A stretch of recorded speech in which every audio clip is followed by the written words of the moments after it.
D'accord, ok, parfait. Bon, bienvenue. On va commencer. Chut. L'école d'architecture est ravie d'accueillir Catherine Momy. Son intervention se place, vous le savez, la série de conférences des leçons du mardi, qui traite donc de la question en général qu'on a intitulée la fin d'un monde, donc la transformation radicale des conditions dans lesquelles on va être appelé, vous allez être appelé à travailler.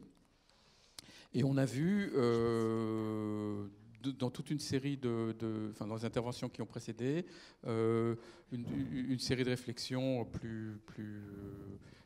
qui vont du très général vers le très particulier. Donc on est dans cette espèce d'entonnoir qui nous rapproche progressivement de questions plus pratiques, après avoir tout mis en perspective. Et on se rend compte que pour parler d'architecture, dans le fond, il ne suffit pas de parler de pratique. On l'a vu en faisant appel à un professeur de littérature comparée qui nous a montré que finalement la question de la littérature et l'étude de la littérature, elle peut nous apporter des informations sur les récits, des formes de prospective, peut-être qui ne sont pas du tout appelées à se réaliser, mais qui sont des hypothèses sur ce qui pourrait arriver, qui sont ce qu'on fait justement en architecture. La semaine dernière, on a vu quelqu'un qui nous a parlé de documents graphiques et en même temps qui s'intéressait à la trajectoire à travers le temps de ces documents graphiques et comment les biais, ce qu'on choisissait de représenter ou de ne pas représenter, comment on les représentait, éclairait les intérêts des gens qui produisaient ces cartes et comment aussi ça éclairait a posteriori notre attitude vis-à-vis de la nature, vis-à-vis des plantations, de l'esclavage, de la colonisation, les femmes, etc. Enfin, je ne vous refais pas la conférence. Et dans le fond, bien que toute cette question de la fin d'un monde, elle nous projette dans de la prospective. Qu'est-ce que c'est ? Qu'est-ce qui nous attend ? Qu'est-ce qui va arriver ? Il faut qu'on se rappelle aussi que souvent, la meilleure façon de comprendre ou d'éclairer ou d'avoir une certaine forme de lucidité et de point de vue sur ce qui va nous arriver, c'est aussi de regarder ce qui s'est passé. C'est-à-dire que l'histoire, elle nous fournit toujours un pied, un point d'ancrage, un éclairage pour éclairer ce qui est devant nous. Alors, c'est jamais deux fois la même chose qui va se passer, mais regarder l'histoire, c'est une façon pour nous d'imaginer ce que le futur peut contenir pour nous aussi. Donc voilà, donc ça c'est le principe, je pense, de faire venir une historienne de l'architecture ici pour nous parler dans ce cadre de son travail de ses recherches. Et je pense que je vais laisser Fanny présenter de façon précise Catherine. Très bien. Merci Jean-François. Merci beaucoup Catherine d'être avec nous aujourd'hui. Catherine Momy est architecte, docteur de l'EHESS en études urbaines et professeure HDR à l'école d'architecture de Paris-la-Villette. Précédemment, elle était professeure à l'école d'architecture de Grenoble, où elle a dirigé également l'unité de recherche qui s'appelle Métiers de l'histoire de l'architecture, édifice, ville, territoire. Maintenant, tu es membre de l'unité de recherche ATEP. Ces recherches sont situées, disons, dans un constant aller-retour entre les États-Unis et l'Europe. C'est une approche qui relève de l'histoire urbaine, sur les rapports ville-nature, dont tu vas nous parler aujourd'hui à travers le regional planning. Peut-être citer aussi un certain nombre de tes travaux et d'ouvrages que tu as réalisés, qui figurent dans un certain nombre de bibliographies qui sont ici à l'école, dans nos cours d'histoire urbaine, notamment Thomas Jefferson et le projet du Nouveau Monde. Donc c'est un ouvrage qui date de 2007. Ensuite, Usonia ou le mythe de la ville-nature américaine, 2009. Ensuite, aussi encore un très bel ouvrage, Frank Lloyd Wright, Brodacker City, la nouvelle frontière, 2015, aux éditions La Villette. Voilà. Et puis, actuellement, tu finalises, entre autres, un ouvrage sur Olmsted, une poétique du paysage américain en 2020. Et donc, avec toi, on part aux États-Unis autour du regional planning et d'un certain nombre de ses acteurs et de ses figures. Voilà, merci. Merci à tous deux. Merci Fanny pour cette présentation. Merci à l'École d'architecture de la ville et des territoires pour cette invitation à contribuer à ce cycle qui est extrêmement important, qui traite de questions foraines. Et d'actualité, on en parlait il y a encore 5 minutes. Alors pour ma part, en effet, je suis historienne de l'architecture et je vous proposais donc de revenir en arrière, un siècle en fait en arrière, et aux États-Unis, on va traverser l'Atlantique. Alors pourquoi un tel retour dans le passé ? Une réponse vient de vous être apportée, et l'histoire nous enseigne en fait que ces questions qui nous préoccupent aujourd'hui. Voilà, alors je vais essayer de. Ça va mieux comme ça ? C'est mieux ? Donc l'histoire nous enseigne que ces questions qui sont les nôtres aujourd'hui ne sont absolument pas nouvelles, mais qu'elles reviennent de façon cyclique.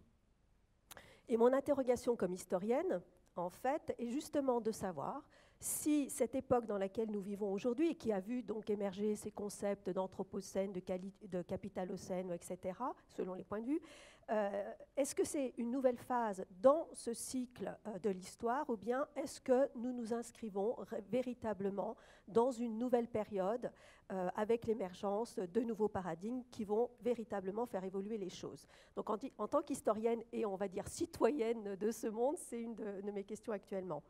Alors, une précision, j'ai conservé le terme de regional planning en anglais parce que nous allons voir qu'il s'agit d'une pensée, d'un projet de territoire très spécifique et qu'il est difficile de traduire, je pense, donc il est difficile de traduire planning par planification ou aménagement du territoire.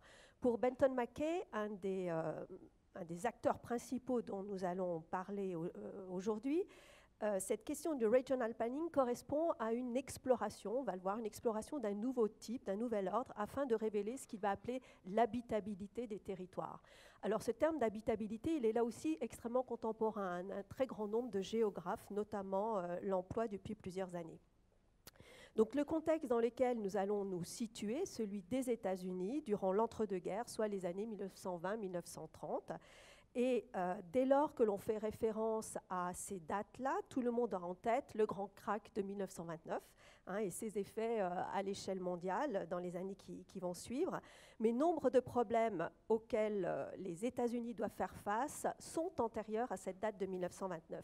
Alors je vais les lister rapidement. Certains d'entre eux, on les connaît tous, comme le premier, qui est celui auquel doivent faire face un très grand nombre de pays industrialisés, qui pose donc le premier problème, c'est celle de la croissance importante de certaines grandes villes. Pour les États-Unis, c'est New York en tête, qui se double donc d'une crise du logement pour le plus grand nombre. Donc on a les coûts de construction qui ont considérablement augmenté, de même que le prix du foncier, du fait d'une spéculation en fait poussée à l'extrême et d'une concentration de plus en plus importante des activités donc, dans certaines de ces grandes villes.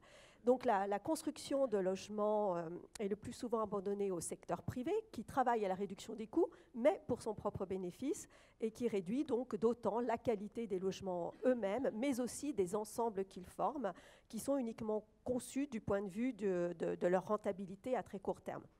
Et donc un des premiers objectifs poursuivis par les partisans du regional planning, mais dont on va moins parler aujourd'hui, va être de proposer donc des conditions de logement dignes à l'ensemble de la population, la plus démunie y compris, ce qui suppose de travailler non seulement à de nouvelles typologies, mais aussi à l'établissement de communautés harmonieuses. Et donc pour celles et ceux que ça intéresse, je vous invite à aller voir en ligne, là vous avez des captures d'écran de fait de ce film documentaire The City, qui date de 1939 et qui décrit les objectifs poursuivis par la Regional Planning Association of America avec le Community Planning, soit le développement de communautés d'habitants où chacun peut se réaliser pleinement, à l'opposé des machines hyper spécialisées qui étaient devenues les hommes des villes. Alors cela renvoie à un pan essentiel de la culture américaine qui, pour nous, peut paraître paradoxal à l'heure actuelle.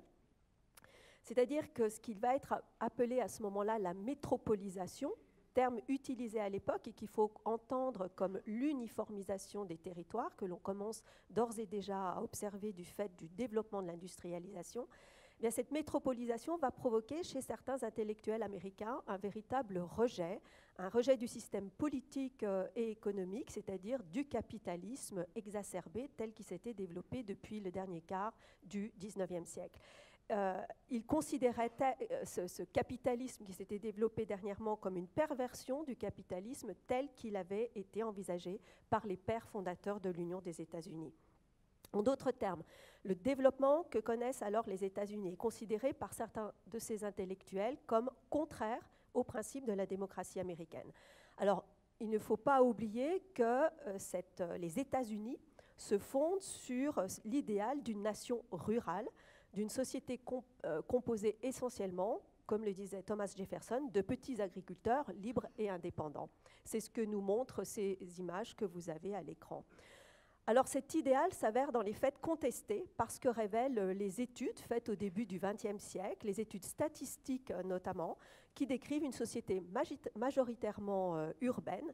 Le nombre de fermes ne cesse de diminuer, provoquant une crise importante dans le sud et l'ouest des États-Unis notamment. Et donc, durant les premières décennies du XXe siècle, se développent des mouvements qui sont qualifiés de « back to the land », donc de retour à la terre, mais aussi des études conduites par des géographes, des anthropologues, des ethnologues, sans oublier le travail de nombre d'artistes, afin de retourner aux sources, de retrouver les spécificités culturelles propres aux différentes régions des États-Unis. Et nombre de ces intellectuels s'opposent alors à cette puissance colonisatrice des grandes villes de l'Est, New York en tête, accusée en fait de piller les ressources, de ruiner les richesses, les traditions et les cultures indigènes de l'ensemble du pays, et ce, dans ce seul objectif de renforcer leur propre richesse et puissance. Et on a notamment le Midwest, le sud et l'ouest des États-Unis qui vont se révolter plus particulièrement contre cette colonisation venant de l'Est. Alors, ce mouvement s'affirme d'autant plus que les campagnes sont frappées d'une importante crise, et ce depuis la fin de la Première Guerre mondiale. Les États-Unis, pendant la Première Guerre mondiale, constituent en effet le grenier de l'Europe. Et ils ont développé pour répondre aux demandes sans cesse croissantes, notamment en céréales, ils vont développer à cette époque-là une agriculture intensive qui va être favorisée par une technique de plus en plus performante, qu'il s'agisse des machines-outils telles que les tracteurs, les moissonneuses-batteuses et autres, et puis les fertilisants. Surtout, on a des recherches importantes dans ce domaine. Et la guerre terminée, la Première Guerre mondiale, la capacité de production est telle que les prix chutent considérablement, et du fait des surplus engrangés. Et très rapidement, la baisse des prix a pour effet que les agriculteurs ne parviennent plus à vivre de leur production. Les prix des terres baissent lui aussi, provoquant donc un afflux considérable des jeunes gens des campagnes vers les villes à la recherche de travail, ce qui va contribuer à accroître la pauvreté dans les villes. Et un très grand nombre de fermes disparaissent à ce moment-là du fait de ces changements de production et de la faillite donc, de ces petits agriculteurs. Par conséquent, cet idéal sur lequel la nation est fondée s'effondre, si vous voulez, en ce début du XXe siècle. Qui plus est, cette crise économique des campagnes se double d'une grave crise. Alors là, c'est des photos que vous connaissez. Je pense que vous êtes un certain nombre d'entre vous allés voir l'exposition de Dorothy Lange l'an dernier au Jeu de Paume. Et donc cette grave crise dans les campagnes liée à la production est aussi à relier à une grave crise écologique. C'est-à-dire que pendant donc, ce début du XXe siècle, et notamment pendant la Première Guerre mondiale, on a ce qu'on appelle les grandes plaines, qui étaient auparavant des prairies d'élevage, qui sont rapidement transformées en terres céréalières, et notamment donc, avec ce développement de l'agriculture intensive. Or, il s'agit d'un territoire aux équilibres très fragiles, où l'eau est rare, et donc au bout de quelques années, du fait notamment d'une sécheresse, de longues périodes de sécheresse, et donc ces grandes plaines deviennent rapidement improductives, et les vents violents balayent la terre arable, et qui avait été fragilisée justement du fait de ces nouvelles techniques de labour. Et cette terre arable va être projetée vers l'Est, vers les grandes villes de l'Est. Ce désastre écologique d'ampleur est connu sous le nom du Dust Bowl. Donc là aussi, on a tout un travail qui a été fait pour renseigner cette catastrophe. Et les captures d'écran que vous voyez ici, c'est pareil, c'est un documentaire de 1936 que vous pouvez voir en ligne. Donc ces agriculteurs que l'on avait incités à venir sur ces territoires vont eux aussi migrer vers l'ouest en très grand nombre. On a aussi d'autres phénomènes d'ampleur tels que les crues, les phénomènes d'érosion qui sont occasionnés par la déforestation qui a eu lieu durant les décennies, voire siècles précédents. Par conséquent, vous voyez, le tableau est assez noir en ce début de XXe siècle, qui connaît donc une croissance extrêmement importante des villes, une très grande misère dans ces mêmes villes, misère qui venait pour partie de ce qu'en parallèle, une misère extrêmement importante s'était développée dans les campagnes, associée à une ruine des terres agricoles et du fait notamment de l'agriculture intensive. Et donc c'est ce qui va motiver un certain nombre de professionnels à proposer d'autres modes d'habiter les territoires. Et je ne vais évoquer aujourd'hui que le travail fait par les membres de la Regional Planning Association of America, et je ne vais d'ailleurs pas parler de tout. Alors, qui sont-ils, ces membres de la Regional Planning Association of America? Les plus connus pour les architectes sont Clarence Stein et Henry Wright pour leur projet de Sunnyside et surtout de Redburn, dont je ne vais pas parler aujourd'hui. Clarence Stein est particulièrement impliqué au sein du City Planning Committee de New York afin de travailler sur cette question du logement, et il va s'investir tout particulièrement au sein de la Guild House, une association new-yorkaise qui apporte une aide aux plus démunis, tant pour ce qui est de la question du logement, de l'éducation, de la santé. Et la Hudson Guild Farm va rapidement constituer un des principaux lieux de rassemblement des membres de la RPAA ou RPAA, selon qu'on dit en anglais et en français. Il faut citer aussi Charles Whittaker et Frederick Ackerman. Donc Whittaker, c'est l'éditeur du Journal of the American Institute of Architects qui va mettre en relation nombre des membres du groupe, et notamment Clarence Stein et Benton McKay. Et puis, il va aussi introduire au sein du groupe un des acteurs majeurs, l'historien et critique Lewis Mumford. Alors, le rôle de Mumford est fondamental en cela qu'il va contribuer grandement à la diffusion des idées de la Regional Planning Association. D'autres noms sont à retenir, comme celui de l'économiste Stuart Chase, célèbre pour son ouvrage The Tragedy of Waste en 1925, et puis surtout cet article publié en 1932, New Deal for America, dont Roosevelt va s'inspirer pour son New Deal. On a aussi un promoteur, mais je ne vais pas citer tous ces noms, et puis sont associés aussi à ce groupe des architectes dont vous connaissez probablement le nom, comme Catherine Bauer ou Clarence Perry, qui va être à l'origine du concept de Neighborhood Unit ou d'unité de voisinage. Et donc, en fait, tous partagent cette idée que tant que les bénéfices apportés par le progrès technique ne seront capitalisés que par quelques-uns et sous forme d'argent, eh bien, celui-ci ne pourrait engendrer aucun bienfait social. Et de ce fait, ils vont donc se mobiliser contre les monopoles, contre les spéculations de toutes sortes, foncières, financières, contre le pouvoir des banques. Et leur pensée essaye d'articuler en fait cette tradition du pionnier extrêmement importante dans le mythe qui fonde la nation américaine à une exploitation responsable des ressources, un développement de l'être humain et une gestion commune des richesses produites, un usage des sols équilibré et raisonnable. Alors leur objectif vise à rétablir un équilibre entre ville et campagne, ce qui suppose de réduire le développement de la grande ville afin d'obtenir une meilleure répartition des activités sur le territoire en fonction des ressources naturelles en place. Je vais revenir là-dessus. Il s'agit donc pour eux de concevoir un mode d'habiter non seulement plus respectueux de la terre, mais aussi des hommes qui l'habitent, de sorte qu'ils retrouvent leur dignité en tant qu'hommes ou êtres humains. Alors il faut faire attention, il ne faut pas entendre la nature et la terre comme le respect de la nature et de la terre comme la protection d'un paysage pour certaines qualités qu'on lui reconnaîtrait, mais comme la compréhension et le respect des équilibres naturels, des écosystèmes, l'homme faisant partie intégrante de ces écosystèmes.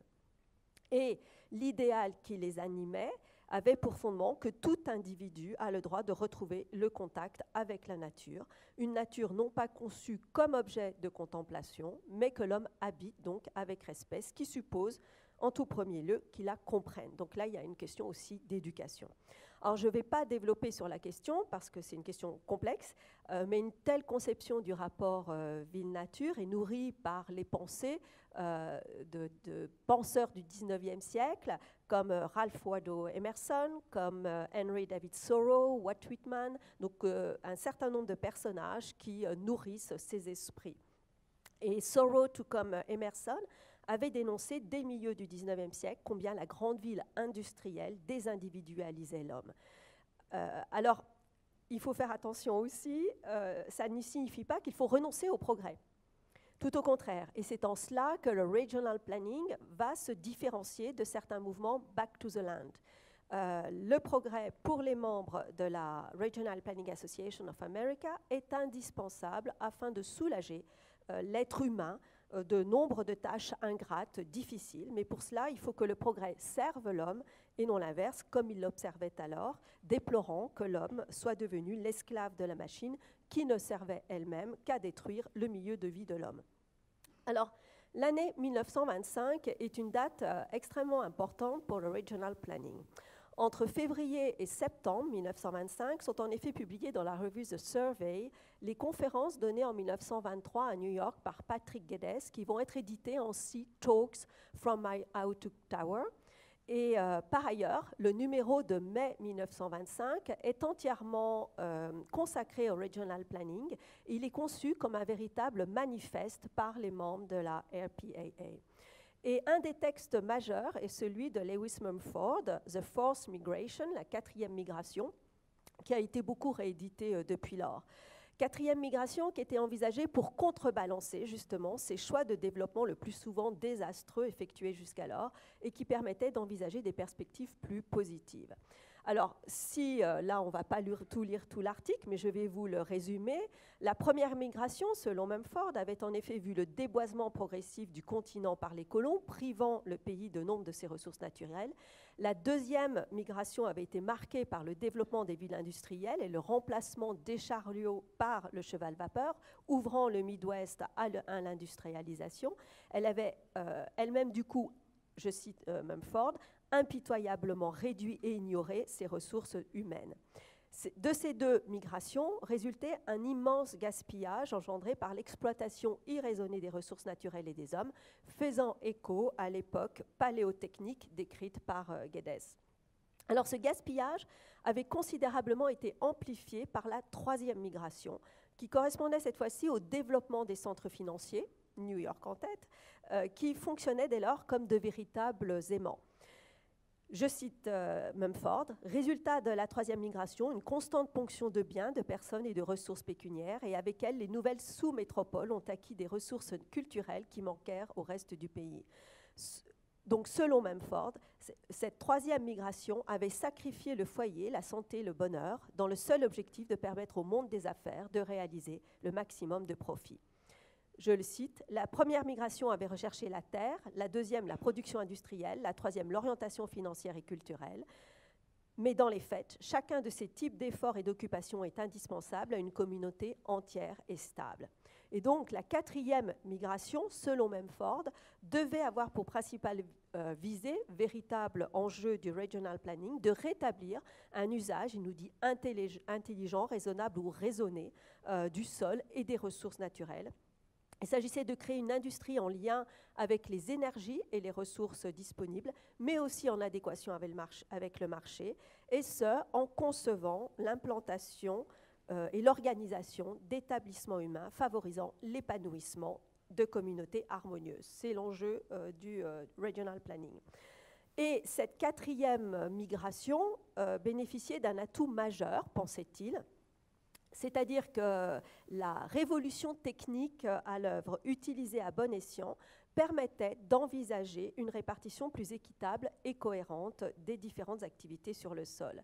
L'automobile, l'électricité, les nouveaux moyens de communication, dont le téléphone, et de diffusion des informations et de la culture, la radio, constituaient des agents de décentralisation pour l'heure sous-exploités, réduisant les avantages de la métropole à zéro, nous disait Mumford. De fait, l'accroissement des grandes métropoles avait considérablement accéléré les déséquilibres de tous ordres. À quelques-uns, la grande ville donne tout, aux millions elle donne annuellement de moins en moins, déplorait Clarenstein dans Dinosaur Cities, donc on est toujours dans le numéro de Survey de 1925. Il décrit ainsi l'hyperconcentration qui s'était opérée en peu de temps dans tous les domaines dans une métropole comme New York. C'est Chicago que vous avez à l'image. Gérer cette surcongestion exigeait d'engager des investissements faramineux pour continuer à fonctionner tant bien que mal, qu'il s'agisse des transports en commun, des réseaux routiers, des services tels que les égouts, la gestion des ordures, l'adduction en eau potable, et tout cela alors que la condition de vie des habitants était le plus souvent négligée. C'est ce que nous explique Clarenstein dans son article. Et la conclusion à ce constat alarmant était apportée par Mumford dans l'article suivant de cette revue, qui était intitulé « The Region to Live in », dans lequel Mumford affirmait « L'espoir de la ville réside à l'extérieur d'elle-même ». C'est-à-dire que la subordination des territoires et de l'ensemble de leurs richesses,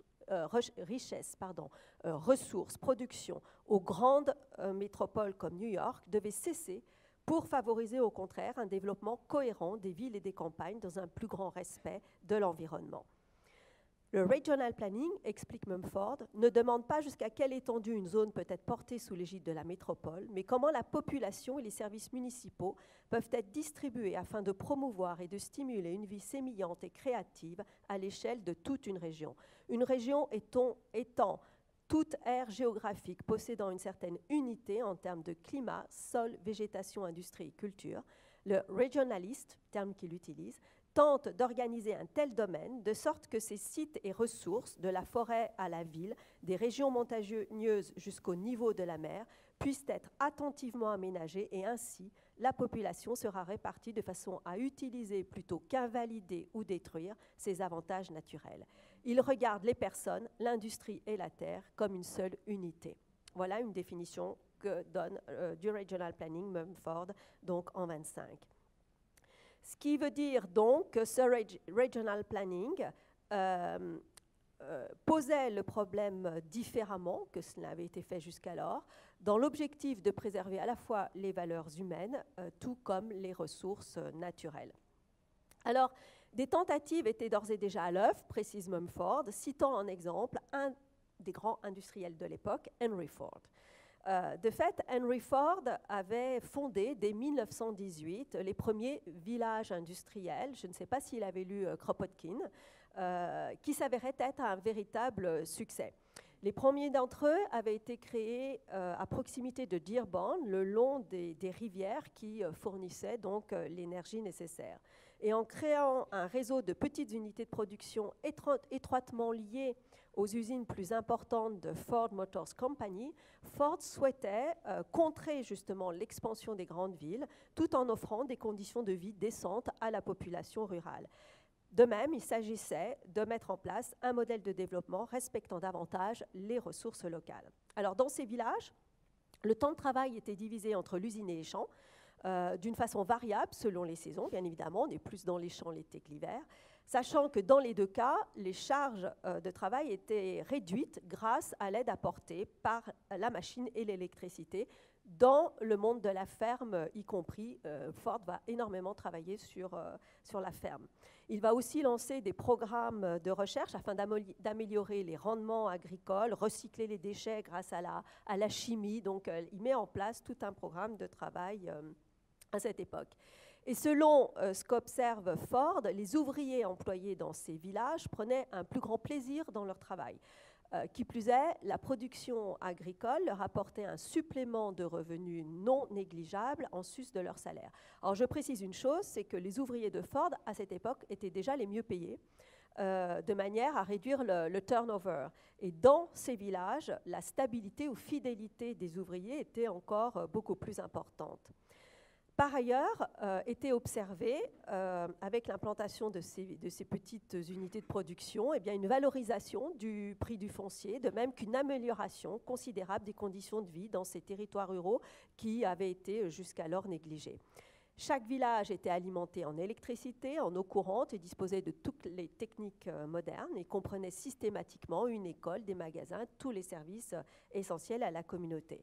Alors, ce Village Industrial Program, qui est géré directement par Henry Ford, a construit plus de 17 de ces villages entre 1918 et 1941, avec ce slogan que défendait Henry Ford, avec un pied dans l'agriculture et un pied dans l'industrie, l'Amérique est sauve. Donc là, vous avez un journal de 1932. Alors, le projet qui contribua sans doute le plus à diffuser ces idées de Henry Ford, c'est celui qu'il va proposer en 1921 pour Muscle Shoals, de manière à développer une activité industrielle et agricole dans cette partie misérable de la vallée du Tennessee, où les sols avaient été ruinés par l'érosion et les inondations. Alors, le projet qualifié de 75 Mile City par le New York Times en janvier 1922 consistait en fait en un réseau de villages industriels reliés entre eux par un maillage complexe de voiries destinées à des trafics différents, automobiles, camions, etc.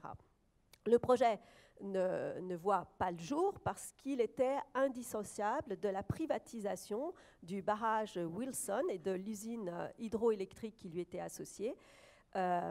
Barrages et usines que le gouvernement américain avait commencé à construire pendant la Première Guerre mondiale et qui restaient inachevés. Et Ford, associé à Edison, avait proposé d'acheter le barrage et de l'achever, ce qui suscita un immense débat au sein du Congrès, qui va voter contre le projet après une longue bataille conduite par le sénateur George Norris, afin que les sources d'énergie ne soient pas privatisées. Donc, c'est ce qui va faire capoter le projet.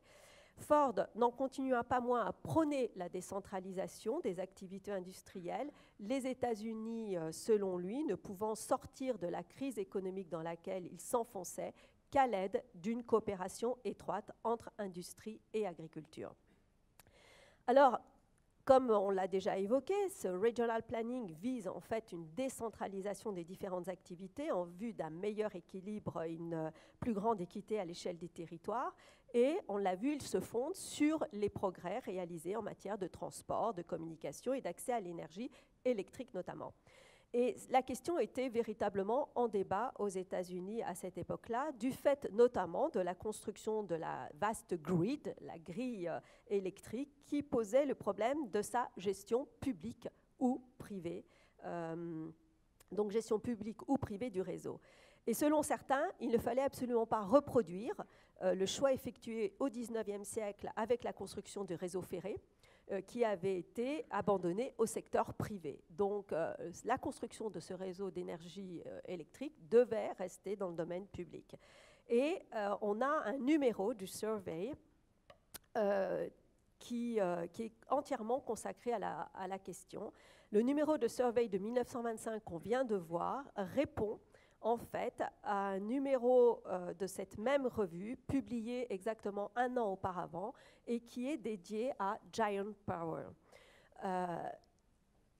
En fait, Guilford Pinchot, qu'on retrouvera plus tard, qui est alors gouverneur de la Pennsylvanie, avait commandé un immense relevé, donc survey, des différentes ressources existantes en eau, charbon, etc., ces ressources pouvant être mobilisées afin de construire un puissant réseau électrique qui alimenterait aussi bien les villes que les industries, les campagnes et leurs agriculteurs. Et l'avantage de l'électricité est que l'on savait désormais la distribuer avec moins de déperdition grâce aux lignes haute tension, ce qui permettait d'envisager un mode de développement des territoires autres, donc déconcentrés, puisque les différentes activités industrielles notamment n'avaient plus l'obligation de s'installer à proximité des mines de charbon notamment.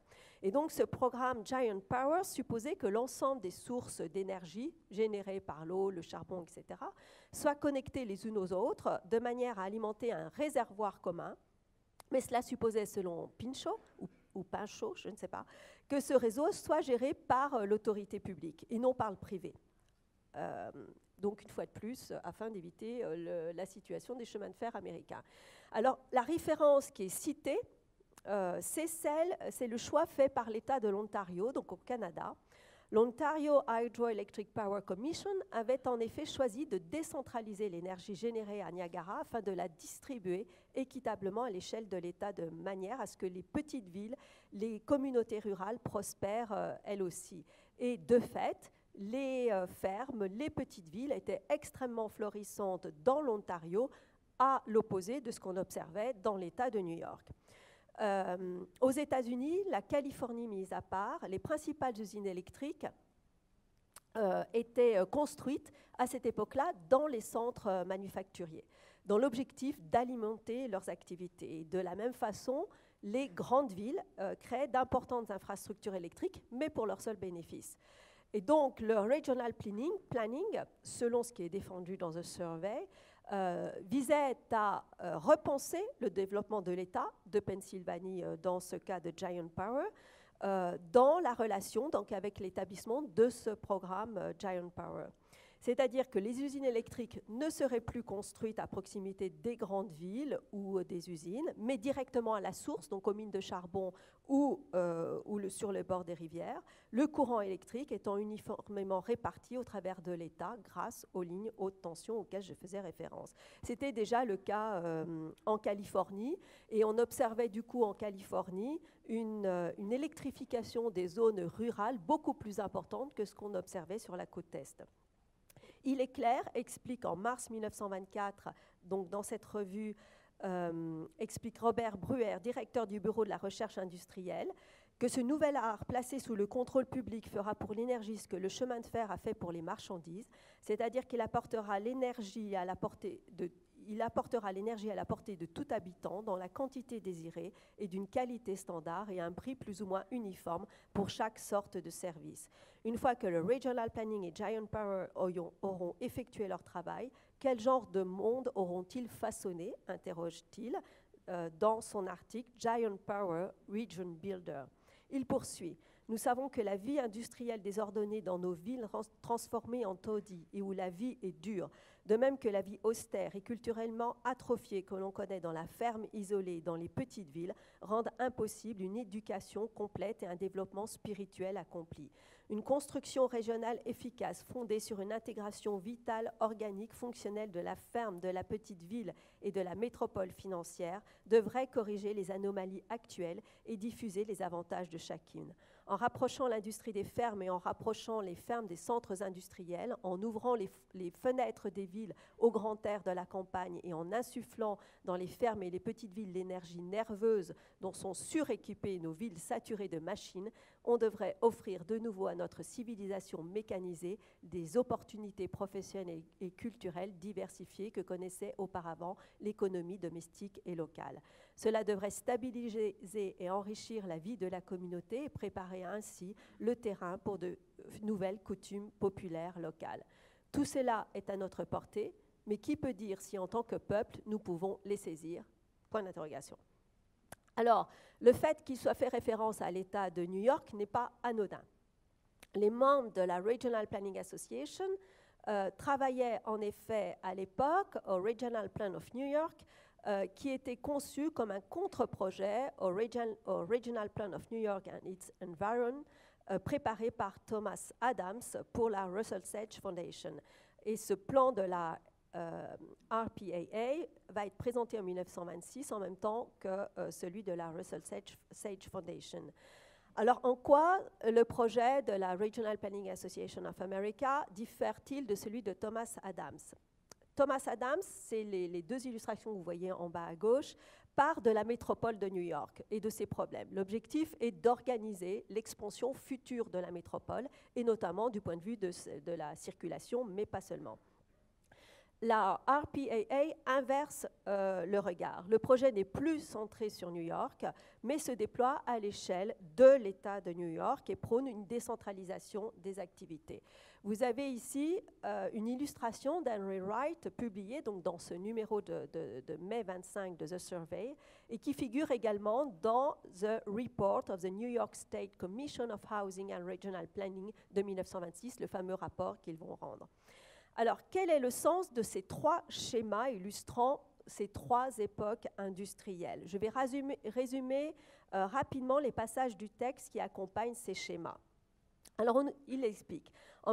Avant 1850, les activités de l'État sont principalement réparties dans environ 400 petites villes industrielles prospères, dispersées dans tout l'État et desservies par un réseau étendu de transport par canot. 5000 roues hydrauliques et 2 fois plus d'industries sont réparties à l'échelle de l'État. Jusqu'en 1870, l'énergie hydraulique utilisée représentait plus du double par rapport à l'énergie produite à l'aide du charbon et de la vapeur. On observe donc à cette époque-là une répartition équilibrée des différentes communautés sur le territoire.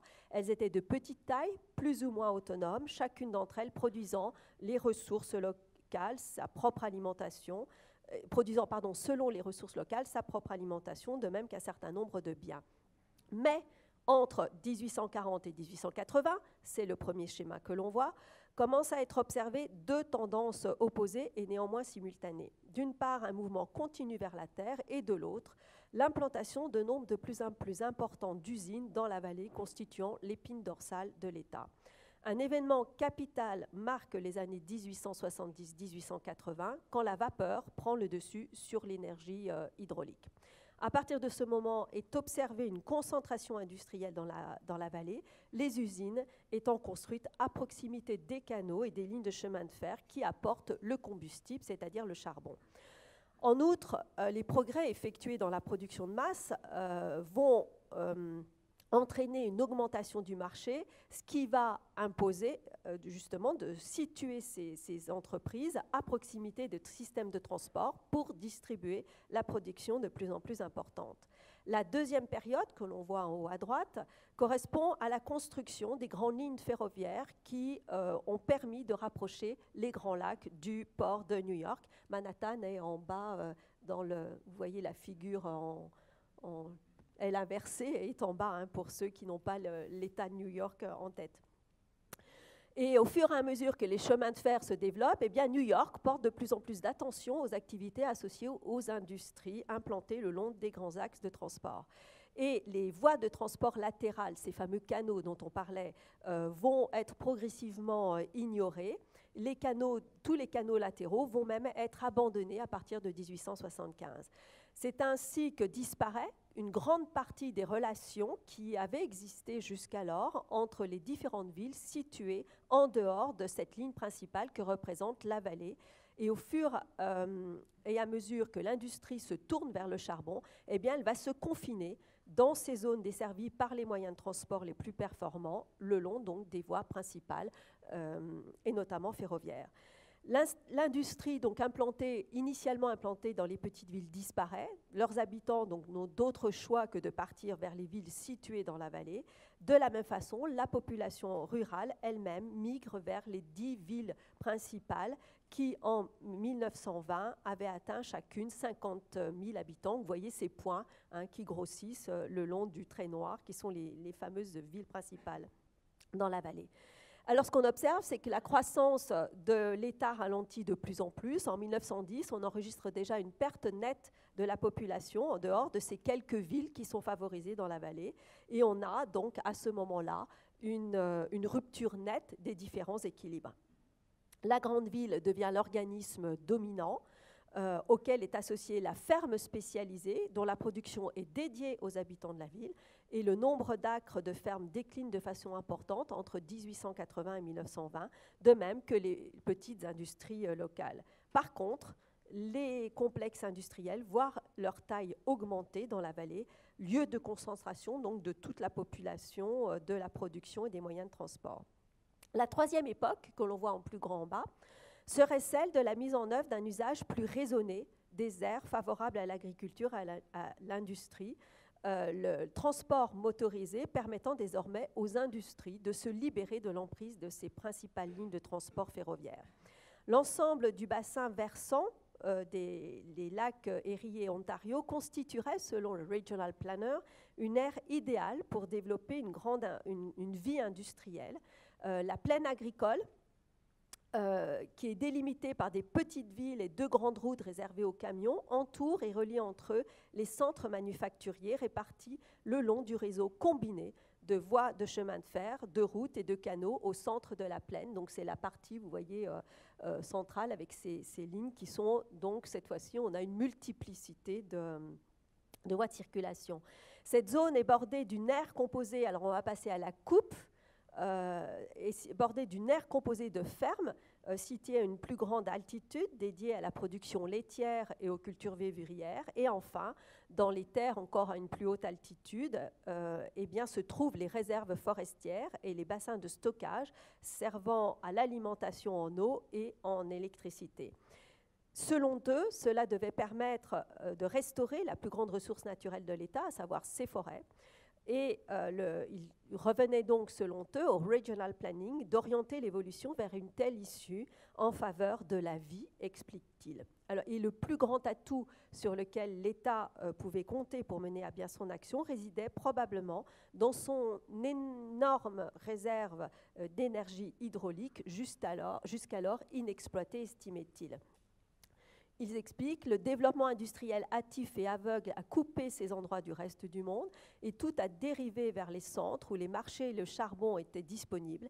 L'énergie hydroélectrique remplacera le charbon lorsque nous pourrons nous entendre sur une utilisation honnête et équitable de celle-ci, de manière à ce qu'elle aide l'industrie tout en préservant les droits de l'État quant à sa propriété. Donc, on l'a vu, il faut entendre le regional planning comme un projet de décentralisation, un projet de territoire remettant en cause les logiques économiques centralisatrices de l'époque, d'où la volonté de fonder les propositions sur un mode de développement coopératif. C'est l'autre enjeu. Ces coopératives, qu'elles soient ouvrières ou agricoles, sont implantées sur le sol en fonction des potentiels, des ressources propres à ce territoire, constituant des petites unités de production, de manière à lutter contre les concentrations engendrant nécessairement des déséquilibres. On l'a vu, le projet se base sur les nouveaux moyens de transport motorisés, l'électricité, les nouveaux moyens de communication. De ce fait-là, l'ensemble du territoire devient potentiellement habitable. Et pour eux, ces nouveaux moyens devaient favoriser une meilleure répartition des activités sur le sol, plus équilibrée, une nouvelle attractivité des campagnes, un nouveau dynamisme des petites villes, par le biais donc de cette production décentralisée. Alors, la dimension régionale des travaux de la RPAA est plus particulièrement portée par 2 personnages, Lewis Mumford et Benton MacKay. Et Mumford crédite lui-même Benton MacKay d'un rôle fondamental dans le travail conduit par la Regional Planning Association of America. Il explique: l'esprit de générosité de MacKay a joué un rôle décisif dans notre travail, modifiant notre approche conçue depuis la ville, élargissant nos horizons et apportant dans nos vies la voix et la touche d'une Amérique plus ancienne, l'Amérique de la wilderness et de la frontière de l'Ouest, un héritage que nous ignorons à notre péril. Alors wilderness, c'est un autre terme qu'on ne peut pas traduire, hein, ça renvoie à l'idée de nature originelle, nature sauvage. Alors, que veut dire par là Mumford? C'est que MacKay est celui qui a invité justement les membres de la Regional Planning Association of America à inverser ce regard afin qu'ils ne considèrent plus les choses uniquement depuis la ville, depuis le point de vue de la ville, et qu'ils prennent en conscience en fait de cette autre Amérique de l'Ouest, ce qui renvoie donc au fondement de la culture américaine. Alors la formation de MacKay comme ingénieur des forêts participe probablement à expliquer ce point de vue décentré par rapport à l'urbain. Une des références majeures de MacKay était Henry David Thoreau, que j'ai déjà cité, qu'il décrivait comme le philosophe de l'environnement qui avait su pénétrer l'éternité du monde indigène. Il avait également été particulièrement influencé par les pionniers de la pensée environnementale aux États-Unis, et notamment les ouvrages de George Perkin March, Man and Nature, publié en 1864, qui va être réédité 10 ans après sous le titre Earth as Modified by Human Action. Jusqu'à quel point, questionnait March, l'homme peut-il ainsi modifier l'environnement terrestre duquel dépendent pourtant son bien-être et sa santé? C'est une des grandes questions de March. Et donc, fidèle à la pensée de ces pionniers de la pensée environnementale, Mackay s'inscrit dans la longue durée du monde du vivant. Et il aimait rappeler l'influence considérable qu'avait eue sur lui le géographe William Morris Davies, qui avait l'habitude d'introduire son cours en ces termes. « Messieurs, voici le sujet de notre étude, cette planète, ces terres, eau, atmosphère et vie, la demeure de la plante, de l'animal et de l'homme, la Terre comme globe habitable. » Alors cette phrase illustre une dimension essentielle de la pensée de Mackay, la dimension du vivant, des différents cycles de vie et par conséquence des différentes temporalités induites par chacun de ces cycles, est constamment présente dans son travail, qu'il s'agisse de... Alors, il parle en permanence de la vie des rivières, des forêts, des végétaux, des animaux, des hommes. Et le regional planning, ou géotechnics, tel que conçu par Mackay, était affaire de temps tout autant que d'espace. Il ne s'agissait pas de considérer une étendue de terre, aussi vaste soit-elle, mais d'intégrer comme donnée même du projet ces dimensions temporelles propres à tous les systèmes vivants de notre planète. Le regional planning revenait, selon lui, à pratiquer ce qu'il appelait une hygiène de la Terre plutôt que la chirurgie, ce qui impliquait de saisir et de prendre en compte la régulation naturelle des éléments avec le temps. Il requérait, je le cite, le point de vue ouvert qualitatif de l'humaniste plutôt que la vue étroite, purement matérialiste de l'ingénieur maniant le bulldozer. Et il en est d'autant plus convaincu qu'à peine diplômé de Harvard en 1905, il est embauché par Gifford Pinchot, donc qu'on avait déjà vu précédemment, au sein du tout nouveau service en charge des grandes forêts du domaine public des États-Unis. Et il va conduire à cette époque-là les premières études qui vont prouver l'impact direct de la déforestation sur les phénomènes d'érosion et de crue alors observés dans certains bassins. On le savait, mais là, les études le prouvent réellement. Et durant ces premières années au sein du service des forêts, Mackay partage l'idée de Pinchot que protéger la forêt ne signifie pas forcément la mettre sous cloche, mais pouvait aller de pair avec son entretien, une gestion rigoureuse et responsable. C'est ce qu'on va appeler la conservation. C'est ainsi qu'il travaille pendant la seconde moitié des années 10 au premier projet de ce qu'il va appeler de colonisation rurale, et c'est ce que l'on voit sur cette image, c'est-à-dire la création de coopératives chargées de la bonne gestion des forêts. Pour lui, les problèmes d'emploi et la gestion des ressources naturelles allaient de pair, puisque la terre et ses richesses constituaient une des premières sources d'emploi. Et il va d'ailleurs demander à intégrer le ministère du Travail, pour le compte duquel il va rédiger en 1919 son fameux rapport Employment and Natural Resources, avec lequel il défendait l'idée que le gouvernement fédéral devait lui-même créer de nouveaux emplois sur ces terres qu'il détenait, en y développant par le biais de coopératives l'agriculture, l'exploitation des forêts, voire de certaines mines, si c'est le cas échéant. Et ce, au lieu de céder ces terres à des entreprises privées qui avaient pour seul objectif la rentabilité à court terme, quitte à ruiner donc ces territoires qu'elles exploitaient. Et cela avait cet autre avantage de réduire l'exode des populations locales vers les villes, puisque celles-ci pouvaient trouver le travail sur le lieu de vie. Alors, si pendant ces premières années, il est donc plutôt en faveur de la conservation, une gestion donc rigoureuse des ressources, il va changer d'avis, on va le voir dans quelques minutes, durant les années 30, pour rejoindre ceux qui militaient plutôt pour la préservation des forêts notamment. Mais à cette époque-là, il est encore en faveur de la conservation. Le job, explique Mackay, n'est pas de construire la route la plus efficace. Elle est déjà faite par la nature, elle se trouve là, une potentialité cachée. Le job est de la découvrir. Par conséquent, le premier travail de l'ingénieur ou du regional planner n'est pas la construction, mais l'exploration. Il en allait évidemment de même pour l'implantation de toute communauté, y compris des industries. Le premier travail à entreprendre pour Mackay consistait à explorer le territoire en vue d'en déceler les potentiels pouvant servir de support à l'établissement d'industries, de communautés agricoles ou forestières, aux tracés de routes, etc. Mackay précise en 1927 « L'ancienne exploration décrivait ce qui est, tandis que la nouvelle projette ce qui peut être. Le planning est en fait une révélation. » Ainsi, le regional planner, comme l'architecte et l'ingénieur, est un visualiseur, il nous dit, travail de visualisation basé sur des relevés extrêmement précis, tels ceux qui avaient servi à fonder le projet de l'Appalachian Trail que propose Mackay en 1921.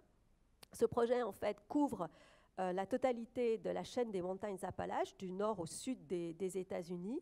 Et pour Mackay, cette chaîne de montagnes va rapidement devenir un barrage naturel qui devait stopper l'invasion métropolitaine progressant à vive allure d'est en ouest jusqu'au Piémont. On va y revenir en conclusion. Pour Mackay, il était en effet extrêmement urgent d'agir afin de contrer ce qu'il appelle donc la métropolisation en marche. Un des plus puissants vecteurs de diffusion de cette métropolisation étant, à l'échelle du territoire des États-Unis, l'automobile. La métropolisation, selon Mackay, ou le métropolitanisme, selon Mumford, c'est-à-dire ce capitalisme irresponsable qu'avait décrit Mumford avec ses 4 migrations, détruisait irrémédiablement les richesses et les particularités des territoires, ruinait les écosystèmes qui leur avaient jusqu'alors donné leur cohérence comme région, et ce, dans le seul but d'engranger le plus de bénéfices dans les délais les plus courts. Et vous voyez que dans la cartographie de Mackay, il ne résonne plus uniquement à l'échelle des États-Unis, mais à l'échelle mondiale. L'environnement avait été transformé à un point tel que la vie même de l'homme s'en trouvait affectée, dénonçait Mackay. Et donc, en fait, pour prendre la pleine mesure de ces propos, il est nécessaire de comprendre ce qu'il entendait par environnement, qui se déclinait, selon lui, en 3 entités. Le primitif ou indigène, qu'il associait à la forêt. Alors, ce qu'il va appeler le communautaire, mais la traduction n'est pas bonne en français, donc ce qui est lié à la communauté des habitants, le foyer, ses environs, et puis le rural. Et pour lui, la ville avait toujours participé de l'équilibre de l'ensemble avec le rural donc, et le primitif. Et les déséquilibres que l'on observait alors venaient de ce qu'un 4e environnement particulièrement destructeur s'était soudainement surdéveloppé, l'environnement métropolitain.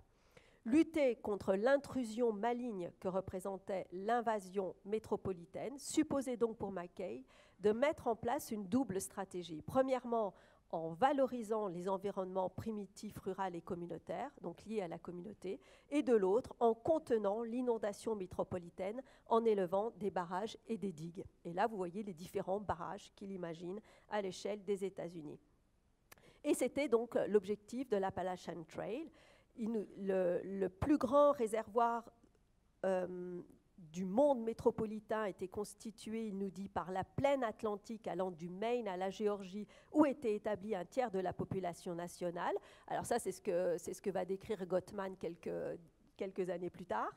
Et pour qu'un tel barrage résiste, donc l'Appalachian Trail, eh bien, il fallait que la propriété du sol reste dans le domaine public et que chacune des activités économiques développées dans cette ère de l'Appalachian Trail soit développée selon le mode coopératif à l'ère de petites communautés implantées en fonction des potentiels que l'on choisissait de valoriser. Et donc, il avait fait, je vous ai dit, tout un important relevé de cela. Donc, la propriété publique du sol était essentielle pour lui si on souhaitait éviter toute spéculation et privilégier donc une bonne gestion des forêts, de même qu'une agriculture respectueuse de la terre et de ses ressources. Et donc, nous avons là les principes essentiels du regional planning ou géotechnics définis comme la science appliquée en vue de rendre la terre plus habitable. Mackay prenait soin de préciser que l'habitabilité se décline en 3 modalités indissociables, physique, économique et sociale, faisant écho en fait en cela à la triade guédésienne Place, Work, Folk, qui lui-même l'empruntait à Le Play. Alors, le plus difficile, Mackay en avait parfaitement conscience, c'était de s'accorder sur ce qu'on entendait par région. What is the thing that is planned? Interroge Mackay dans Regional Planning and Ecology en 1940. Il précise: la chose finale planifiée n'est pas une simple zone ou terre, mais un mouvement ou une activité.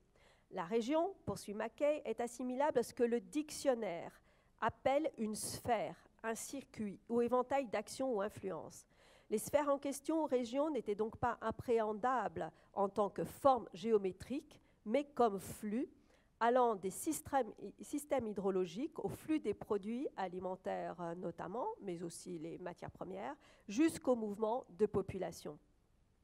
Et révisant la définition du regional planning qu'il avait rédigée en 1929 avec Mumford, Mackay écrivait en 1940, en résumé, le regional planning est l'écologie, c'est l'écologie humaine, sa préoccupation est la relation entre l'organisme humain et son environnement.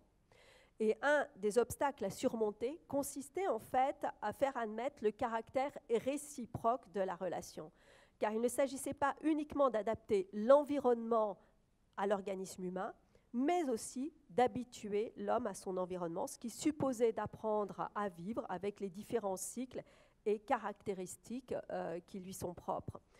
Mackay conclut, c'est une cartographie mutuelle de la région à l'homme et de l'homme à la région. Alors, je vous l'ai dit, le projet qui illustre le mieux la pensée de Mackay, c'est celui de l'Appalachian Trail que vous avez sous les yeux, qui est publié pour la première fois en 1921, sous le titre An Appalachian Trail, a Project in Regional Planning, dans lequel Mackay explique que ce projet propose d'expérimenter a new approach to the problem of living, donc une nouvelle approche de la question du vivant. Alors, en quoi consiste ce projet? Je vais passer rapidement. C'est un chemin de randonnée, un trail, un chemin de randonnée qui va du Maine à la Géorgie, qui est tracé sur la ligne de crête de la chaîne de montagnes des Appalaches. Et le long de ce trail, aménagé et entretenu par des volontaires, selon le projet de Mackay, aurait dû progressivement s'implanter différentes communautés à but non lucratif afin de permettre l'hébergement des randonneurs dans un premier temps, puis des camps de vacances pour les enfants, des communautés d'agriculteurs, d'ouvriers qui travaillent dans les forêts. Les implantations devaient se faire en fonction des potentiels naturels identifiés, en fonction des vallées, des accès. Mackay avait estimé que 25 millions d'acres de terre attendaient d'être cultivés ou utilisés comme pâturage dans ces montagnes des Appalaches. Il avait aussi imaginé l'implantation de communautés scientifiques qui viendraient travailler, se ressourcer dans ces montagnes.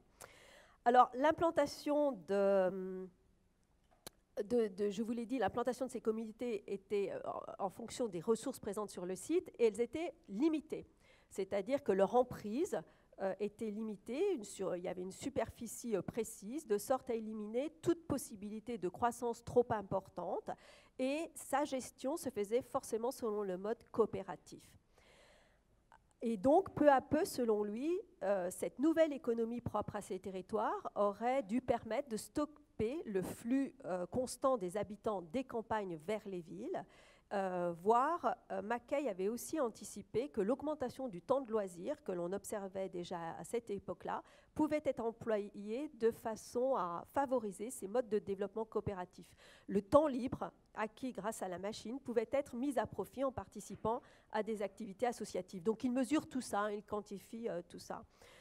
Voire, il anticipe aussi que certains habitants de la ville viendraient à terme s'établir dans ces petites communautés à la recherche d'un mode et lieu de vie plus sain.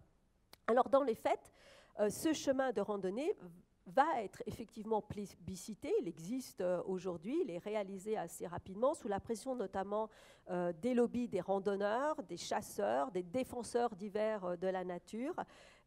Mais si certains refuges ou campements sont créés, de même que certains campements pour les camps de vacances pour les enfants, eh bien, le reste du projet s'est délité au fil des années. Et une des batailles les plus rudes menées par Mackay est celle conduite contre l'automobile.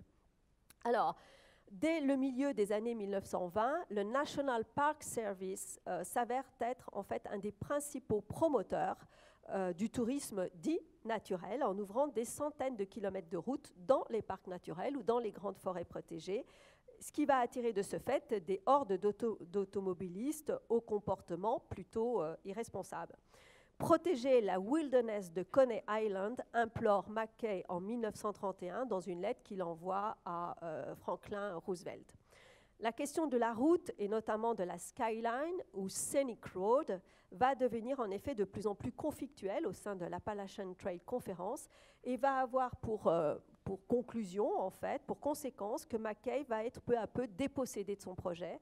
Et l'un des points de discorde majeurs va être le projet du Blue Ridge Scenic Road, un projet de parkway extrêmement célèbre qui demandait en fait le déplacement du chemin de randonnée.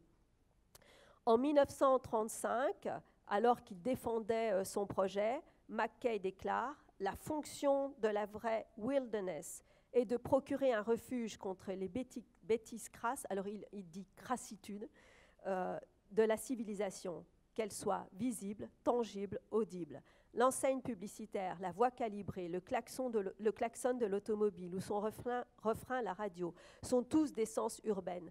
Tous sont des négations de la wilderness. L'Appalachian Trail est un wilderness trail ou n'est rien. » Et en fait, cette année 1935, c'est l'année où, avec Aldo Leopold, il va fonder la Wilderness Society dans l'objectif donc de créer ces grandes réserves de nature sauvage soustraites à toute exploitation humaine. Hein.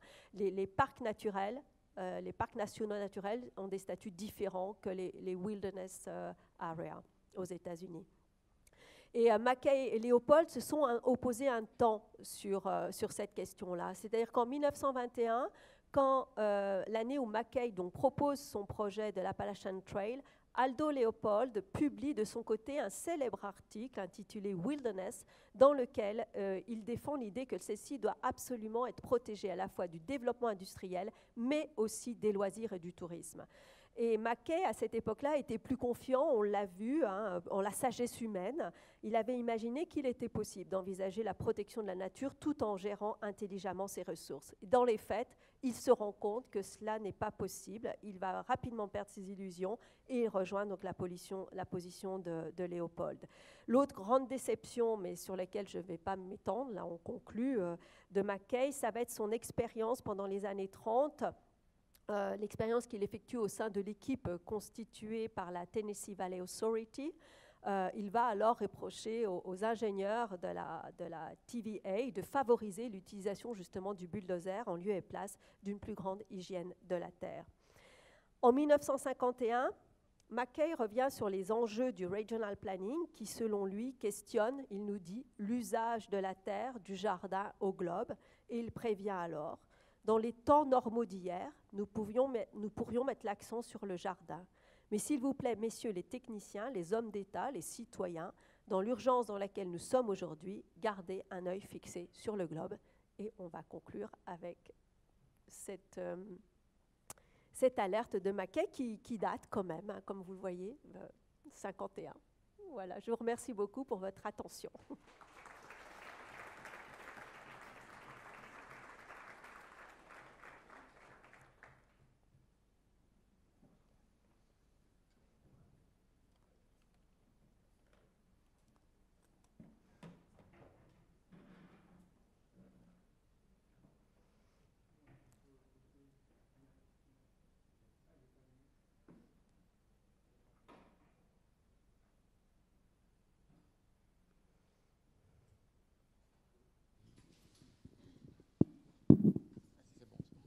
Qui a envie de poser la première question?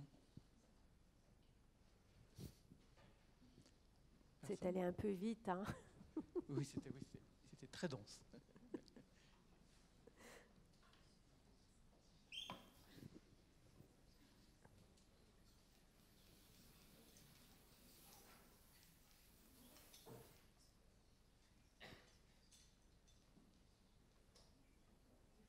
Oui,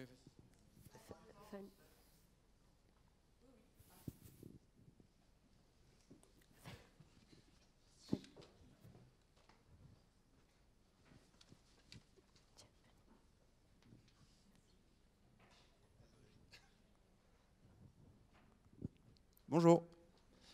Merci, c'était très intéressant. C'était une question un peu bête. C'était ce projet de trail donc, avait été imaginé, autour duquel s'articulent, donc, ce que j'ai compris, des espaces d'accueil pour les randonneurs, des espaces un peu d'accueil pour un public plus intellectuel et le développement un peu d'un public qui n'est pas celui de randonneurs mais d'intellectuels, et autour d'une nouvelle activité agricole basée sur le pâturage en fait. Et j'aimerais savoir s'il y a un ouvrage qui présente ce projet de trail sur les crêtes là. Vous pouvez déjà vous reporter à l'article de Mackay lui-même. Alors, il est en accès, normalement, vous le trouvez... il est en accès libre, si mes souvenirs sont bons. Et il explique, c'est un article qui fait plusieurs pages, hein, où il explique vraiment les enjeux du projet. Après, vous avez, Mackay, il y a plusieurs ouvrages. Alors, il y a des ouvrages qu'il a édités lui, notamment dans le PowerPoint, vous avez dû voir les références hein, d'ouvrages de Mackay. Et puis, il y a des recueils de ses articles. Il a énormément publié. Mais concernant ce projet de l'Appalachian Trail, vous trouvez, l'article est très, comment dire, très clair sur les enjeux. Et ce n'est pas qu'une question. Alors oui, il y a une question d'accueil bon, pour les randonneurs, mais c'est vraiment l'objectif est vraiment de développer une nouvelle économie. En fait, ce qui se passe, c'est vrai que peut-être ce que je n'ai pas suffisamment expliqué, c'est qu'aux États-Unis, à la différence de la France, à cette époque-là, mais c'est toujours vrai aujourd'hui, une grande partie du territoire appartient à l'État fédéral. Et l'État fédéral va, au cours depuis le début des États-Unis, l'État fédéral choisit de céder parfois, de donner ces terres à des privés, que ce soit des entreprises privées, que ce soit des fermiers, que ce soit l'histoire des États-Unis. Enfin voilà, le développement des États-Unis se constitue comme ça. Et donc, à cette époque-là, on a plusieurs, et c'est le cas de Wright aussi, on a plusieurs de ces architectes, urbanistes ou là, ingénieurs des forêts qui disent, mais plutôt que de donner ces terrains à des privés, faisons que les ressources qui sont sur ces territoires soient gérées différemment, et donc pour Mackay, sur le mode coopératif. C'est le cas aussi pour Wright. Et donc, ce qui veut dire que l'État fédéral conserve la propriété des terres. Mackay explique très bien dans cet article comment aussi toute l'économie qui se développe, et notamment par exemple la gestion des forêts, pour éviter la spéculation, le prix du bois est régulé par l'État lui-même. Hein, donc c'est vraiment une logique économique tout autre que celle qui est privilégiée à l'époque. Alors ils sont un certain nombre à faire confiance à Roosevelt, au New Deal, pour changer la donne, pour le coup, pour qu'une nouvelle donne soit mise en œuvre. Mais bon, voilà, ils vont déchanter pour un très grand nombre d'entre eux.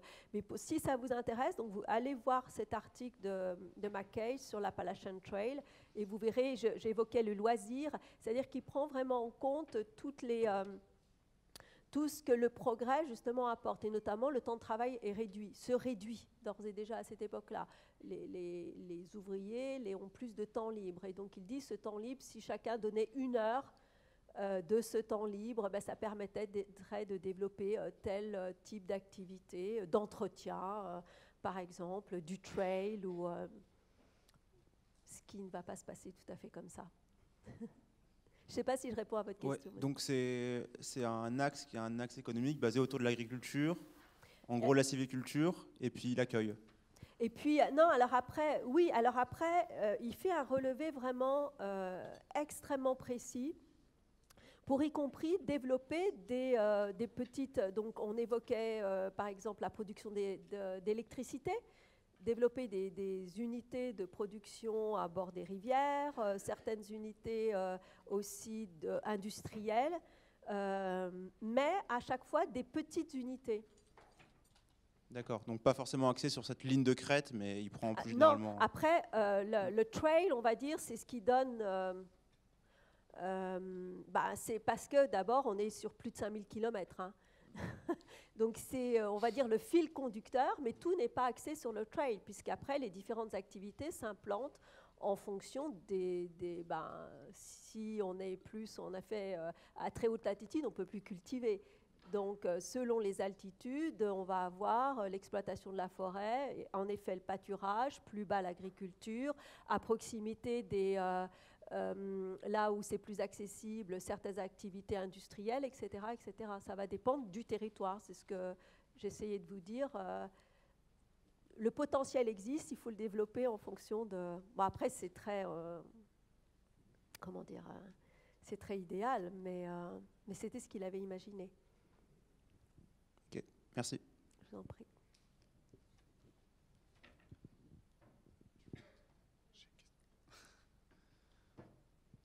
Oui, bonjour. Jens Tennyson, je travaille sur un projet qui s'appelle le Sentier métropolitain du Grand Paris, qu'on avait présenté ici il y a 2 ans, je pense, J'avais deux questions. La première, c'était comment aujourd'hui ce trail fonctionne, qu'est-ce qui en reste, comment il est utilisé. Et la deuxième, c'était plus largement par rapport à la RPAA, qui subsiste, si je ne me trompe pas. Non, elle ne subsiste pas. Mais comment les idées qu'elle a portées, est-ce qu'elles ont eu des suites au cours du XXe siècle dans la pensée et l'aménagement du territoire américain? Alors, pour le trail, il existe aujourd'hui, vous pouvez l'emprunter. Voilà, je crois qu'il fait 5700 km, quelque chose comme ça. Donc, si vous êtes un bon marcheur, si vous aimez la montagne, vous pouvez traverser les États-Unis du nord au sud. Là-dessus, vous avez d'ailleurs, c'est géré par une association, vous avez le site web, voilà, qui vous décrit le trail. Concernant la Regional Planning Association of America, donc elle est fondée en 1923, l'année où Geddes vient aux États-Unis faire ses conférences, et elle disparaît 10 ans après. En fait, elle se dissout 10 ans après. On est en plein New Deal. Pour plusieurs raisons, c'est que d'abord, la majorité d'entre eux vont en effet faire partie de ces équipes mises en place par le New Deal, et notamment celle donc j'évoquais la Tennessee Valley Authority. Clarence Stein va s'impliquer énormément. Ils vont s'impliquer aussi dans les programmes durant la Seconde Guerre mondiale pour construire les War Villages. Ils vont beaucoup aussi travailler sur les grands programmes de mise en place par Roosevelt, de création des Green Belt cities, donc les Green Belt, les villes, vous voyez, je suis désolée, les Green Belt cities, voilà, et il y en a donc 3 qui sont, enfin presque 4 qui sont construites, donc, et d'ailleurs, ce qui va avoir, on va dire, le plus d'impact avant la Seconde Guerre mondiale, pendant et après, ça va être tout le travail qu'ils vont conduire, notamment sur Radburn, qui va avoir une influence absolument considérable, puisque les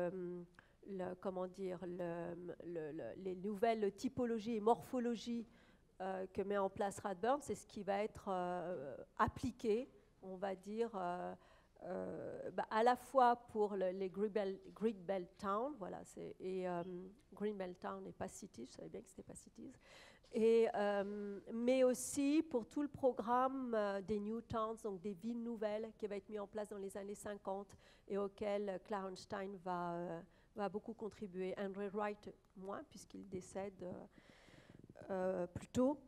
Et après, quelqu'un comme McKay, il va être extrêmement déçu par le travail conduit par la Tennessee Valley Authority. Il va être embauché par un des grands paysagistes de l'époque pour faire partie d'une équipe. Et en fait, il va reprocher aux paysagistes, justement, d'être beaucoup plus des paysagistes qui portent un intérêt au paysage et pas donc tout à cette question des écosystèmes, et il va leur reprocher de planter des petites fleurs, des arbres, des petites fleurs, mais de pas suffisamment se soucier, de ne pas mettre en œuvre de regional planning. Alors, je sais plus, voilà. Vous avez là le type de carte qu'il lui fait en lien avec ses projets, donc en lien avec le Tennessee Valley. Et il n'est pas du tout d'accord, par exemple, avec, pour lui, le contrôle des inondations. Le contrôle des inondations va être fait par les barrages. On va construire des barrages. Or, pour lui, ce qu'il fallait faire, c'était replanter, reforester. Donc, le barrage, c'est bien, mais il y avait tout un travail à faire en amont, dans les montagnes. Et donc, pour lui, c'est ce qu'on voit avec ces cartes qui sont pour moi absolument fantastiques. On voit que le regional planning, c'est pas voilà, il n'y a pas de limite ni administrative, ni c'est en fait tout le système, le système, il parle sans cesse du système des rivières, du système des forêts qui sont connectées en fait et qu'il faut prendre en compte. Et c'est ce qu'on fait très rarement, sinon jamais, quoi, dans les faits. Et donc il va reprocher aux ingénieurs de manier le bulldozer et plutôt que plutôt mettre en place cette hygiène de la terre pour résoudre un certain nombre de problèmes. Mais donc voilà, oui, la Regional Planning Association of America, en fait, elle implose ou elle explose avec le New Deal, paradoxalement, alors qu'ils avaient vraiment beaucoup d'espoir. Merci pour cette conférence. J'avais une question. En fait, vous avez bien expliqué pourquoi, enfin, les spécificités de ce mouvement aux États-Unis. Et du coup, je voulais, enfin, si on comparait avec la France et avec du coup le peu d'émergence qui a eu lieu. Enfin, il y a eu des opérations, mais qui n'étaient pas dans un mouvement, on va dire globalisé. Enfin, est-ce que votre pensée vis-à-vis de ça est-ce que c'est parce que c'est spécifique au fait que les États-Unis soient un territoire si grand et une culture de la terre et de l'agriculture fortement développée par les grands territoires, ou dans quelle mesure, pour vous, en France, pourquoi ça n'a pas... Pourquoi on n'a pas ce même type de pensée qui se développe en France, c'est ça ? Oui, c'est ça votre question ? Oui. Alors, il y a plusieurs choses. Un des points, je l'évoquais, je l'ai peut-être dit trop rapidement, il y a qu'aux États-Unis, il y a ce mythe. Il y a ce mythe. C'est un mythe, mais c'est extrêmement important dans la culture américaine, cette question de la relation à la nature, qu'on ne connaît pas, qui est complètement différent en France. Et ça revient régulièrement, c'est-à-dire que ce mythe est réactivé en fait à chaque moment de crise. On le revoit dans les années 70, on le revoit, donc le retour à la nature. Vous avez toute une filmographie extrêmement importante à ce sujet. Donc ça, c'est une chose. Et au début du XXe siècle, c'est un vrai choc, en fait, que de comprendre que cette Amérique qu'on appelait the Garden of the World pendant tout le XIXe siècle, ce grand jardin, en fait, était devenue urbaine et devenait une des plus grandes puissances industrielles et financières. Donc ça voulait dire que voilà, ce mythe sur lequel les États-Unis étaient construits, s'effondrait. Et puis on a, alors dès le milieu du 19e siècle, il y a cette critique qui est faite, donc j'ai cité March, mais c'est la même chose avec Thoreau, du gaspillage du foncier. Et c'est ce qu'explique Mumford avec les fameuses migrations. C'est comment, en effet, finalement, il n'y a pas de problème d'espace aux États-Unis, il n'y a pas de problème de foncier. C'est grand, c'est vaste, il y avait très peu d'habitants, il y en a toujours très peu par rapport à la surface. Donc il y a eu un usage du sol. Je ne dis pas que ça a été mieux en France, c'est pas ça, mais c'est différemment. Mais il y a eu un usage du sol aux États-Unis et très tôt, ça a soulevé des critiques justement par rapport à en référence à ce rapport à la nature. Et c'est pour ça aussi qu'il y a cette invention de cette notion de wilderness qui n'existe pas en Europe, et comment à la fois le développement de l'agriculture, parce que la destruction de la wilderness, c'est pas seulement la destruction du fait de l'avancée de l'urbanisation, c'est beaucoup plus l'agriculture qui détruit la nature. Et tout cela, en fait, c'est un débat qui commence dès le début du 19e siècle et qui revient, qui est récurrent, en fait, à chaque moment comme ça de crise, que ce soit crise culturelle, crise économique, crise... Donc là, on est dans un cadre, on va dire, culturel très spécifique et qui est très éloigné de la culture française. C'est aussi la raison pour laquelle, parfois, ça nous est difficile de le comprendre. Peut-être plus facilement aujourd'hui, parce que moi, quand j'ai commencé, alors Fanny citait tout à l'heure les ouvrages, et quand j'ai travaillé sur les premiers ouvrages, et notamment sur Usonia, à l'époque, par exemple, Thoreau était absolument pas traduit en France. C'est sorti en 2005. bon, au début des années 2000, il y avait Walden qui était traduit. D'ailleurs, c'était une très mauvaise traduction. Maintenant, on en est à la 4e ou 5e traduction de Walden. C'est absolument incroyable. Mais sinon, Sorrow n'était pas traduit en France. Aujourd'hui, vous avez tout traduit. C'est absolument incroyable. March, on le voit, là, je vous ai mis une couverture, il est réédité. C'était quelqu'un qui était inconnu. Il y a 10 ans, March, personne ne savait qui était. Donc, ces personnages-là, qui, y compris, sont devenus des références en France, mais c'est très récent, ça fait quoi, 10 ans, j'ai envie de dire, étaient inconnus à l'époque. Donc, ce qui veut dire que, et à ce point inconnu, moi, j'ai un ami qui me disait encore, là, après une conférence il y a 6 mois de ça, qui me disait non, Sorrow, c'est lisible, quoi. C'est vrai que c'est tellement éloigné aussi de notre pensée que c'est pas simple à lire. C'est pas, mais il n'empêche que ça nous parle aujourd'hui, néanmoins. Donc, ce qui veut dire que cette pensée, ben voilà, contribue aujourd'hui à nous faire réfléchir. Mais il y a encore 20 ou 30 ans de ça, je ne suis pas persuadée qu'il y ait eu beaucoup de personnes qui lisaient Sorrow.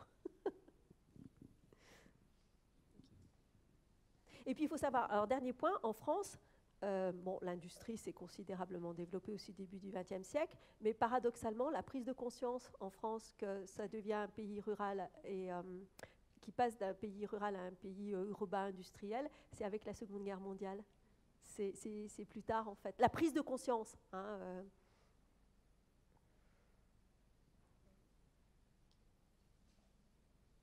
merci.